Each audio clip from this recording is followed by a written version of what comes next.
Huricam ang tangkang pagtangay ng dalawang binatilyo sa isang mamahaling bike sa Quezon City. Nakatutok si Bea Pinlac.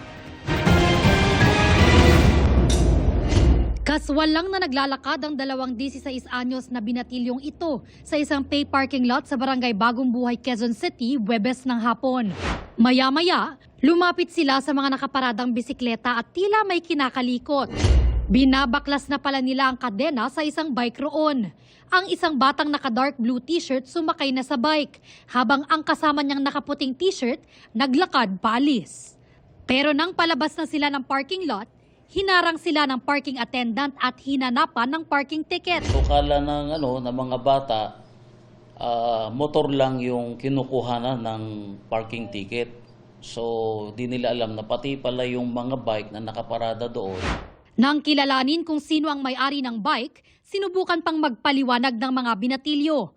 At nang hindi umubra, sinubukan na nilang tumakas. May kasabwat pa umano silang 15 anyos na lalaki na nagsilbing lookout.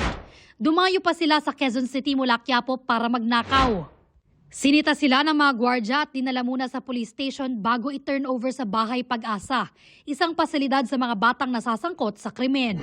Naisauli naman sa may-ari ang bike na ayon sa pulisya ay nagkakahalaga ng 100,000 pesos. Doon sa interview po namin sa security guard, mayroon pong mga ilang beses na nawalan sila ng mga bike. Ayaw nang magreklamo ng mga complainant.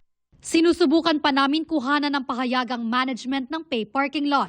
Para sa GMA Integrated News, Bea Pinlac, nakatutok 24 oras.